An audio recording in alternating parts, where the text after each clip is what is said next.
நல்லா இருக்கு. நல்லா இருக்கு. நீங்க விஜய் எப்படி இருக்காரு? அவரும் சூப்பரா இருக்காரு. சூப்பரா இருக்காரு. சரி, நான் எடுத்தோடனே விஷயத்துக்கு வரேன். நம்ம திமுக தலைவர் ஸ்டாலின் அவர்களுடைய தோல்விக்கு வந்து நிறைய ஆராய்ச்சியா நடக்குது. அதாவது ஆராய்ச்சிக்கு அவருக்கு காரணம் இல்ல, கரெக்டா தான் பண்ணாரு. ஸ்டாலின் அவர்கள் ஒழுங்கா தான் வேலை செஞ்சாரு. ஒழுங்கா வேலை செஞ்சாரு, எல்லாருக்கும் நல்லது தான் பண்ணாரு. சரி, இப்படி தோத்தாங்க. அவரு தோத்ததுக்கு காரணமே அவர் கூட இருக்கிற எல்லாருமே அந்த அவங்க கட்சிக்காரங்க. நீங்க வெளிப்படையா யாரோ ஒரு நபர் பேர் சொல்லுங்க, தைரியமா சொல்லுங்க. யாரு? இல்ல அப்படிலாம் நான் சொல்லுவேன். ஆனா அவங்க கூட இருக்கவங்க கெடுத்துட்டாங்க. ஆமா, அதுதான் உண்மை. இது ஸ்டாலினுக்கு தெரிய வந்திருக்குமா? அவருக்கு தெரியாது. அவருக்கு தெரியாது. தெரிஞ்சிருந்தா அவரையும் கரெக்டா பண்ணிருப்பாரு. அவரு வந்து நாங்கெல்லாம் வந்து திருவியானவர் தொகுதி, குளத்தூர் தொகுதி தான். அவர் தொகுதியில் தான் இருக்கிறோம். சரிங்க.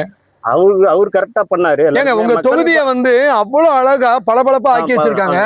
எப்படி நீங்க தோல்வியை கொடுத்தீங்க அப்படின்னு கொஞ்சம் திமுக உறுப்பினர்கள் எல்லாம் ஒருமையில எல்லாம் பேசுறாங்கல்ல, நீங்க ஏமாத்திட்டீங்க.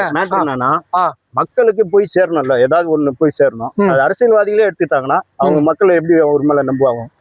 பார்க் கட்டுறாரு, இது பண்றாரு, எல்லாமே பண்றாரு. சரிங்க.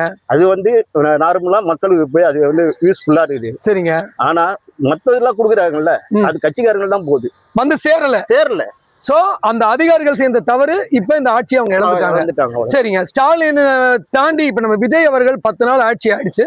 நீங்க 10 நாளுக்கு எவ்வளவு மார்க் போடுவீங்க? 100க்கு? நான் 100க்கு 100 தான் போடுவேன். 100க்கு 100 போடுவீங்க. பாருங்க, ஒரு திமுக காரர் ஓப்பனா சொல்றாரு. எப்படி? கரெக்ட் தானே? எப்படி இப்படின்னா இவரு வந்து கரெக்டா அந்த போதை பொருளை எதுவும் இது பண்ணல.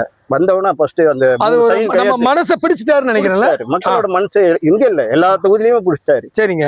புரியுதுங்களா? அதனாலதான் அவர் ஜெயிச்சாரு. மக்கள் எல்லாமே வெறுத்துட்டாங்க திமுக மேல. அண்ணா திமுக வெறுத்துட்டாங்க. நான் சொல்றேன், தப்பா எடுத்துக்காதீங்க. நீங்களே ஒரு திமுக காரர்னு சொன்னீங்க.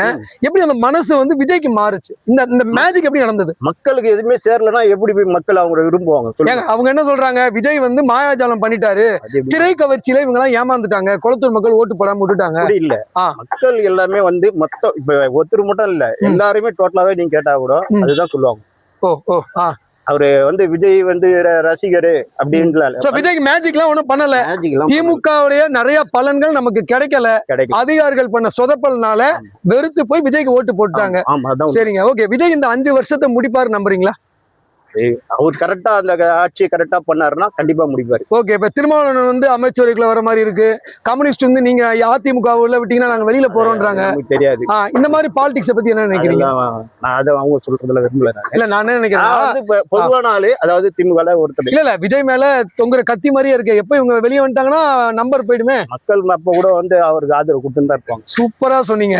அங்க நம்பர் இல்லாட்டியும் அவர் தான் திருப்பி ஜெயிப்பாரு. ஆமா, அந்த அளவுக்கு விஜய்க்கு ஒரு பவர் கிடைச்சிருச்சு. தளபதி மேல வந்து எல்லாருக்குமே மக்களுக்கு மேல ரொம்ப ஆசைதான். ஆமாங்க, சொல்ல. சரிங்க. மக்களுக்கு அவர் செய்யறதெல்லாம் நல்லதுதான் செய்யறாரு. சரிங்க. ஆனா இருந்தாலும் மக்களுக்கு போய் அது சேரல. அவங்க கூட இருக்கவங்க அவரை கெடுத்து கடைசி இப்படி ஆயிடுச்சு. உண்மை. ஓகே, நன்றி. என் நம்பர் எடுத்துங்க, நான் வீடியோ அனுப்புறேன். வேணாமா? வீட்டுல பாப்பாங்கல்ல, இவ்வளவு ஒட்டியுமே வந்துருச்சுடா. வாட்ஸ்அப்ல இருக்கீங்களா? என் நம்பர்